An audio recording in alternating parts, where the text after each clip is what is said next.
Police 35व्या Maharashtra राज्य police क्रीडा स्पर्धेच्या बक्षीस वितरण आणि समारोप प्रसंगी मंचावर उपस्थित असलेले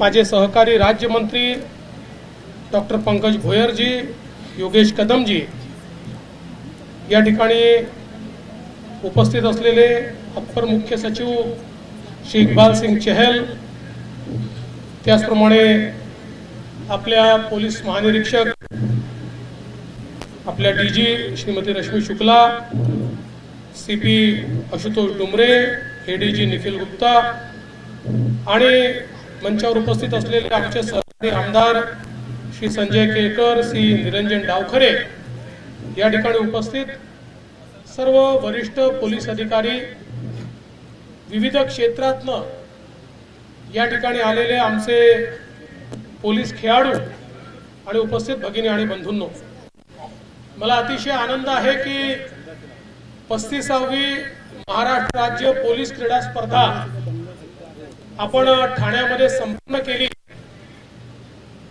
प्रतिवर्षी आपण अशा प्रकारची क्रीडा स्पर्धा या ठिकाणी भरवतो, वेगवेगळ्या ठिकाणी स्पर्धा होते आणि आमच्या पोलिसांमध्ये जे खेळाडू आहेत त्या खेळाडूंना या स्पर्धेच्या माध्यमातून एक अतिशय चांगलं मैदान मिळतं आपल्या गुणांना वाव देण्याकरता आणि खेळाडू म्हणून आपलं कसब दाखवण्याकरता या ठिकाणी ते सर्व येत असतात आणि अतिशय चांगल्या दर्जाचा खेळ या ठिकाणी आपल्याला पाहायला मिळतो।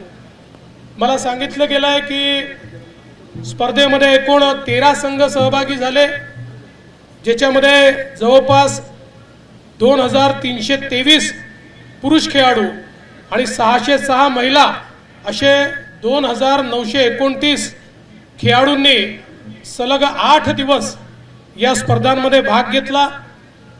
यामध्ये athletics, football, volleyball, handball, basketball, kho kho, kabaddi, taekwondo, wushu, judo, कुस्ती, boxing, hockey, weightlifting, power lifting, body building, cross country, जलतरण असे वेगवेगळ्या प्रकारचे या ठिकाणी 18 क्रीडा प्रकार होते, ज्याच्यामध्ये अतिशय चांगला सहभाग झाला। आत्ताच आपल्या समोर महिलांची आणि पुरुषांची अतिशय चुरशीची 100 मीटर दौड ही देखील आपल्याला या ठिकाणी पाहायला मिळाली आणि यावेळी या स्पर्धेचं थेट प्रक्षेपण देखील करण्यात आलं। याच्याकरता ॲप देखील तयार करण्यात आली। मला असं वाटतं की अतिशय प्रोफेशनल पद्धतीने हा जो काही संपूर्ण या ठिकाणी क्रीडा स्पर्धा आहेत या संपन्न झाल्या आहेत। केवळ मी या ठिकाणी डीजी मॅडमच्या नजरेस एक गोष्ट आणून देऊ इच्छितो की 2023 साली 2588 खेळाडू होते, 2024ला 3500 खेळाडू होते, यावेळी 2929 आहेत, म्हणजे जरा खेळाडूंची संख्या कमी झाली आहे। तर मला असं वाटतं की ही संख्या कशी वाढेल हा प्रयत्न आपण पुढच्या काळामध्ये करूया। जास्तीत जास्त आपले खेळाडू या ठिकाणी खेळले पाहिजेत अशा प्रकारचा आपण निश्चितपणे प्रयत्न करूया। खरं तर मला या गोष्टीचा अतिशय आनंद आहे की मोठ्या प्रमाणात आमच्या महिलांचं देखील पार्टिसिपेशन यामध्ये आहे।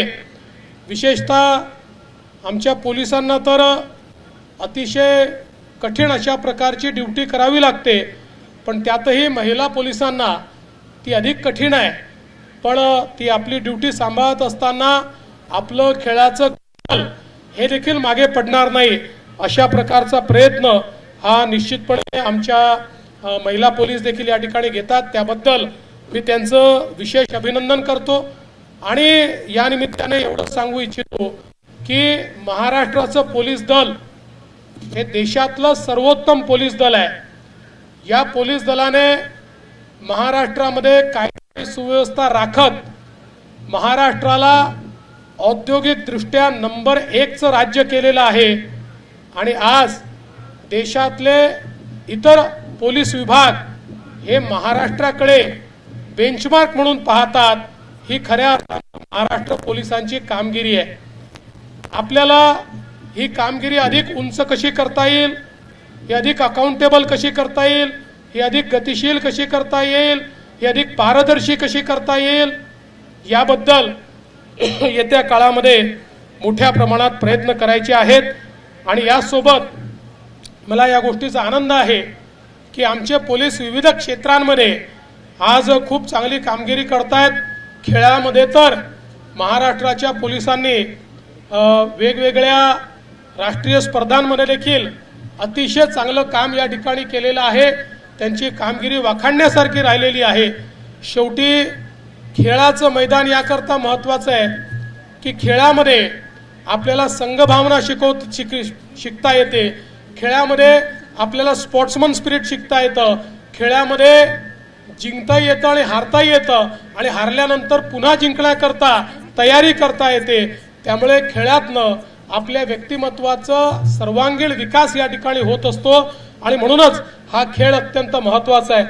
माझी अपेक्षा आहे की इतके चांगले खेळाडू आमच्याकडे आहे तर मी DG मॅडमला विनंती करेन की आमच्या पोलीसमध्ये देखील आपण मिशन ऑलिम्पिक सुरू करा.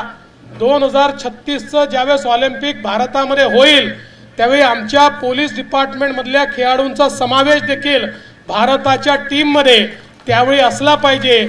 याकरता विशेष प्रशिक्षण जे काही आवश्यक आहे ते प्रशिक्षण या ठिकाणी देण्याचा प्रयत्न आपण सगळे करूया. अतिशय चांगल्या भावनेनं या ठिकाणी ही स्पर्धा संपन्न केल्याबद्दल मी संपूर्ण आयोजन समितीचं अतिशय मनापासून अभिनंदन करतो. आणि माझं बोलणं संपत असताना यानंतर पुरस्कार वितरण निश्चितपणे होणारच आहे. त्यामुळे सर्वांना शुभेच्छा देत मी माझं बोलणं संपवतो. धन्यवाद. जय हिंद, जय महाराष्ट्र. ABP माझा, उघडा डोळे बघा नीट.